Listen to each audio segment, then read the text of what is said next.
আসসালামু আলাইকুম। আমার চ্যানেলে আপনাদের সকলকে স্বাগত। হিন্দিতে একটি কথা আছে, মেহু রাজা মেহু মন্ত্রী, মানে সেই নিজে রাজা, সে নিজে মন্ত্রী, আবার উজিরও সে। সেম বাংলাদেশে একটি ক্যাঙ্গারু কোর্ট লাইভ আওয়ামী লীগের বিচার দেখানো হয়েছে গত একদিন আগে। সেখানে জজও তারা,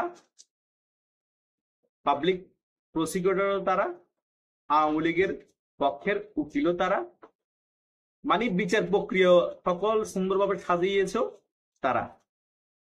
এটা হচ্ছে একটা ক্যাঙ্গারু কোর্টের বিচার। বাংলাদেশে এই রকম বিচার 1971 সালের পরে বাংলাদেশ যখন স্বাধীন হয়েছে তখন থেকে এখনো পর্যন্ত কেউ দেখেনি।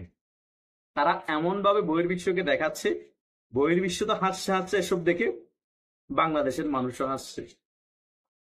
হাস্যকর একটা বিষয় হয়েছে। এই বিষয়টা নিয়ে বাংলাদেশে যদি কোনো মুভি বানায় সেটা সুপার ডুপার হিট হবে এবং ইন্ডাস্ট্রি হিট বললে হয়। এটাই হচ্ছে আমাদের বাংলাদেশের ক্যাঙ্গারু কোর্টের বিচার।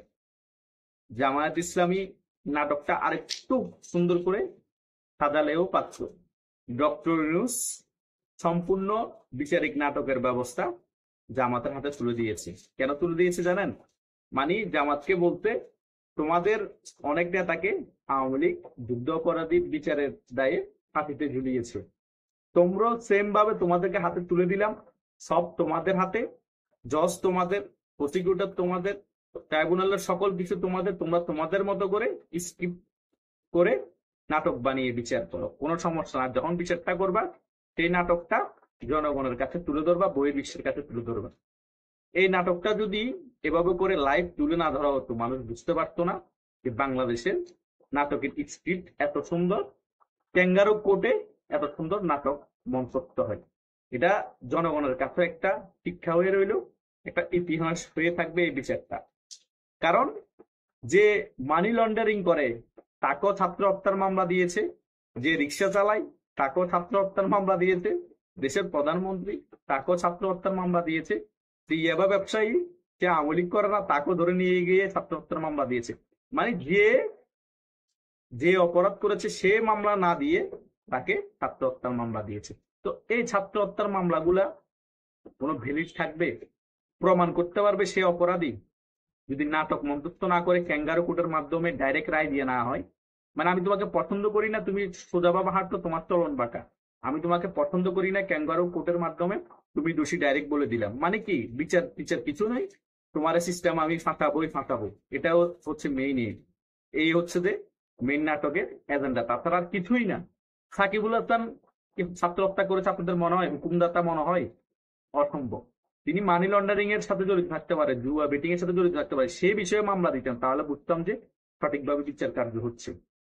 মাসাবি, মাসাবির বাপকে হেনস্থা করা হয়েছে। মাসাবি কি করেছে? রাজনীতি করেছে আওয়ামী লীগকে।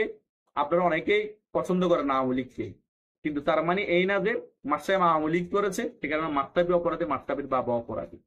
এগুলো হাস্যকর ব্যাপার। এরকম আরো অনেক নিরীহ মানুষকে ছাত্র হত্যার মামলা দিয়েছে, যারা এগুলো ধারায় কাছেও ছিল না, যারা আওয়ামী লীগের আমলও ভুক্তভোগী ছিল, সুবিধা নিতে পারে না। এখন আওয়ামী লীগ নেই, এখনো তারা ভুক্তভোগী, এখনো তারা মিথ্যা মামলা আর শিকার হচ্ছে এবং তাদেরকে ফাঁসানো হচ্ছে।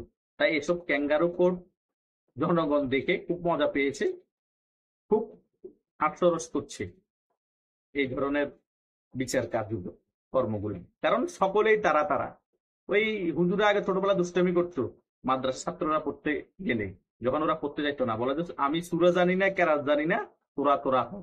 তো এখনো সেম হয়েছে।